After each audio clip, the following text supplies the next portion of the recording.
brought you guys this. Oh, you got Nice. this pledge, but you made Yes. some. Looks like you made some notes Oh, on there. no, I didn't make any notes. I just Okay. talked about how bad the Lorax was. I made sure to circle it so people know I'm not going to see that. Was it? It was bad because it looks bad. I don't know if it I was haven't bad. seen it, but Okay. I'm not going to see it just on general purposes. It looks bad. Well, have you seen the SUV commercial? I thought that was a little weird because it's almost more, absurd than anything that's in your movie. No, I haven't seen It's a movie about environmentalism, And they've and you got have to promote in the SUV. Oh, really? So, it's a little bit. Bad. It's another reason not to see Strange. the Lorax, and you gotta see the $1 billion movie. Tim and Eric's Yes. $1 billion movie actually is environmentally safe. Well, you guys use styrofoam on set. Yeah, I mean, you could see by our poster, this is Earth, we keep it green, rainbows, friendly. Now, I want to ask you about David Hart. At the end of this movie, he seems genuinely upset. I've watched the show since it started. Yeah. Every once in a while he comes on, he looks genuinely upset. What is his personality? I mean, is this a guy that kind of gets a little upset when you guys bring him in? Does he get irritated with some of the stuff you do? I mean, what's his story? No, he doesn't get upset. He was a little. He was upset in in the situation with the movie because we cut him out of the movie, and he wanted to be in the movie. He actually sang over the lovemaking shrimp scene. We wrote lyrics for him, and it was just too much. We had to nix it. Too much. Well, now, was Too that crazy. a conscious decision on your guys' part not to bring in a lot of the guys that were in the TV show just because you kind of want to separate the two?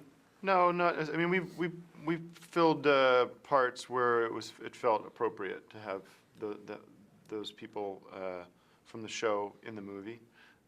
There just wasn't enough. There weren't enough characters to fill to have all the people from the show. We got a lot of them in there. We think they're sort of in covert places. James Quall's in the movie. David Leibart is in the movie, even though he's in the movie. Yeah. So there you go. Oh, you can find him if Yeah. you know to look for him. Yeah, Now, yeah.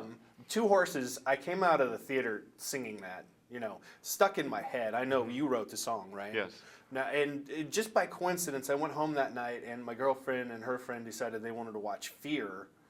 And all of a sudden, I was like, wait a minute, was this the roller coaster scene with Mark Wahlberg? Was that a direct Never saw the movie. inspiration for that scene for Two Horses? 'Cause I don't know. I've never seen that movie, Really? Fear. So what happens in that movie? there's a scene where he gets intimate on a roller coaster with Reese Witherspoon, but the music is Wild Horses. The It has a Stones song. Very The Rolling Stones song? No.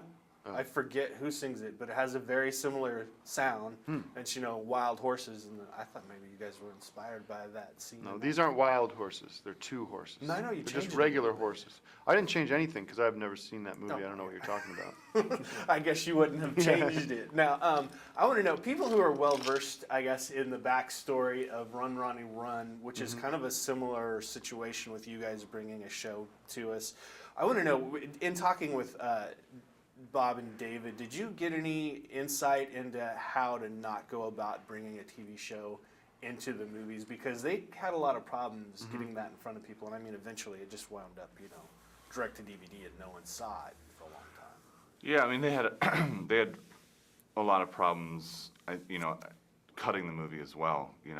I think the difference is Tim and I had a little bit more creative control on the cutting of the movie. Also, we talked to Bob about it, and we all agreed that we shouldn't do a sketch movie. We shouldn't take one sketch from our show and kind of expand it like they did. And we tried to create a new universe that could live outside of the TV show.